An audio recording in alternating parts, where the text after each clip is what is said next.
Hello friends, thanks to all my viewer friends. Because of your kind support, I made up my mind to make the video on pronoun. आज का हमारा topic है pronoun. Video बड़ी होने की वजह से इसे दो पार्ट्स में बनाया गया है. Please watch the video till last. आइए शुरू करते हैं. pronoun यानी ज़मीर. What is pronoun? Pronoun is used in place of a noun. The purpose of using pronoun is to avoid repetition and make sentences easier to understand. आइए हम जानते हैं pronoun की कितनी किस्में हैं. Types of pronoun. There are 7 types of pronoun. इसमें सबसे पहले personal pronoun जिसे हम कहते हैं इसमें ज़मीर. इसमें ज़मीर किसी ख़ास शख्स या किसी चीज़ का हवाला देते हैं.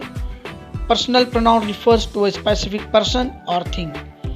Their form changes to indicate a person, number, gender और case. ये 3 हिस्सों में क्लासिफाई किया गया है. Number 1, subjective personal pronoun. जुमले में बतौर सब्जेक्ट इस्तेमाल होने वाले प्रोनाउन को सब्जेक्टिव पर्सनल प्रोनाउन कहते हैं. जैसे आई, we, you, he, she, they and it. Let's see the example. I ran fast towards the taxi. इस सेंटेंस में I ये इस सेंटेंस का सब्जेक्ट है. हम जानते हैं किसी भी सेंटेंस को 2 हिस्सों में हम तकसीम करते हैं.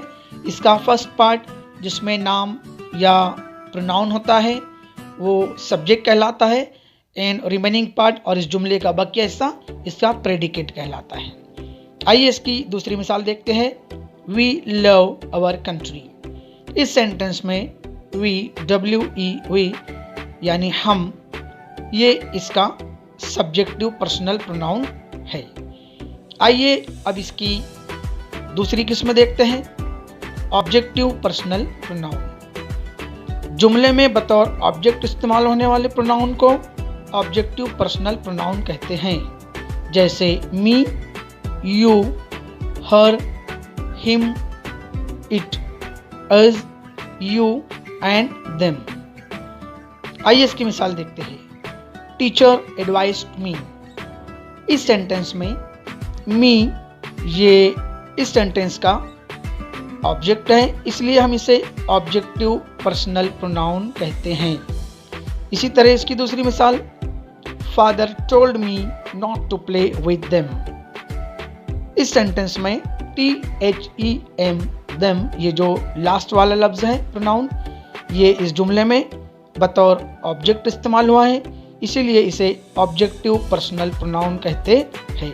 आइए इसकी तीसरी मिसाल देखते हैं. There are lot of students like us. इस सेंटेंस में us US ये इसका ऑब्जेक्ट है, इसलिए इसमें हम इसको ऑब्जेक्टिव पर्सनल प्रोनाउन कहते हैं. आइए हम अब प्रोनाउन की तीसरी किस्म देखते हैं इसकी पर्सनल प्रोनाउन की. Possessive personal pronoun. ये वो प्रोनाउन होते हैं जो जुमले में किसी ऐसे शख्स की वजाहत करते हैं जो किसी ख़ास चीज़ का मालिक हो. जैसे माइन मेरा, यूअर्स आपका, हर्स उसका, हीज उसका, इट्स ये भी उसका, अवर्स हमारा एंड देयर्स उनका. आइए इसकी मिसाल देखते हैं. All the pencils are mine. In the sentence the word mine is a possessive personal pronoun. इस सेंटेंस में माइन यानी मेरा, तो पेंसिल्स मेरी है, इसलिए माइन जो है ये पजेसिव पर्सनल प्रोनाउन है. आइए इसकी दूसरी मिसाल देखते हैं. The car is yours. इस सेंटेंस में यूअर्स यानी आपकी या तुम्हारी ये इस सेंटेंस का पजेसिव पर्सनल प्रोनाउन है. आइए इसकी तीसरी और आखिरी मिसाल देखते हैं. The house in the corner is theirs. यानी इस सेंटेंस में देयर्स THEIRS देयर्स यानी उनका ये इसका पजेसिव पर्सनल प्रोनाउन है, यानी घर जो है ये उनकी मिल्क में है. आइए प्रोनाउन की अब हम दूसरी किस्म देखते हैं जिसे हम कहते हैं डेमोन्स्ट्रेटिव प्रोनाउन. डेमोन्स्ट्रेटिव प्रोनाउन 4 होते हैं, दिस, दैट, दिस और दोज। तो आइए हम जानते हैं डेमोन्स्ट्रेटिव प्रोनाउन के फंक्शन क्या होते हैं। Demonstrative pronoun points and identifies a noun और प्रोनाउन। जो चीज़ नज़दीक जगह पर हो और एक हो उसके लिए दिस, THIS, दिस का इस्तेमाल होता है, और एक से ज़ायद हो, ज़्यादा हो तो उसके लिए हम दिस का इस्तेमाल करते हैं, THESE, दिस। और जो चीज़ दूर हो और एक ही हो यानी सिंगल हो उसके लिए दैट का इस्तेमाल होता है, THAT, दैट। और जो चीज़ दूर हो और ज़्यादा हो, एक से ज़ायद हो, उसके लिए इस्तेमाल होता है दोज, THOSE, दोज। तो आइए हम इनकी मिसालें देखते हैं। This is my uncle's car. इस सेंटेंस में दिस ये डेमोन्स्ट्रेटिव प्रोनाउन है, यानी ये कार, ये नज़दीक है इसलिए ये कार मेरे अंकल की है। इसकी दूसरी मिसाल देखते हैं। These are pencils.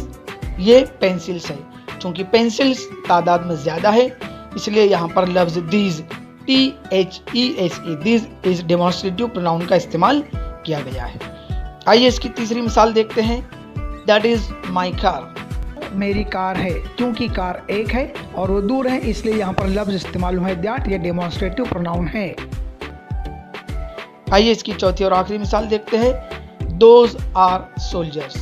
वो फौजी है, चूंकि वो फौजी दूर है और तादाद में एक से ज़ायद है, ज़्यादा है, इसलिए हम यहाँ पर लफ्ज़ बतौर डेमोन्स्ट्रेटिव प्रोनाउन दोज का इस्तेमाल कर रहे हैं। आइए पर्सनल प्रोनाउन की हम तीसरी किस्म देखते हैं, interrogative pronoun. Interrogative pronoun is used to use ask question, जैसे who, whom, which and what.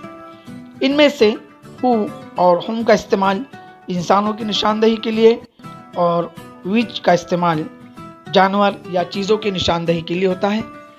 आइए इसकी मिसाल देखते हैं। What did Zidane tell you? इसमें what, क्या, जिदान ने तुमसे क्या कहा। तो इस सेंटेंस में what चूंकि सवाल पूछ रहा है, बतौर सवाल ये लफ्ज़ what इस्तेमाल हो रहा है, इसलिए ये है इंट्रोगेटिव प्रोनाउन। इसकी दूसरी मिसाल देखते हैं। Which is the best restaurant? यानी कौन सी होटल उम्दा है, बढ़िया है। यहाँ which इस लफ्ज़ का इस्तेमाल हुआ है, ये WH फैमिली के लफ्ज़ है इसलिए हम इसे कहते हैं इंट्रोगेटिव प्रोनाउन। आइए इसकी तीसरी मिसाल देखते हैं। Who is driving the car. इस सेंटेंस में हु, WHO, हु यानी कौन कार चला रहा है, ये यहाँ पर बतौर पर्सनल प्रोनाउन इंट्रोगेटिव प्रोनाउन के इस्तेमाल हुआ है। ये हमने तमाम किस्में देखी आज के टॉपिक में। वीडियो बड़ी होने की वजह से इसका दूसरा हिस्सा भी आइंदा जल्द ही आपके सामने पेश किया जाएगा, लिहाजा आपसे गुजारिश है please subscribe my channel English feast, like and share with your friends. Thanks for watching.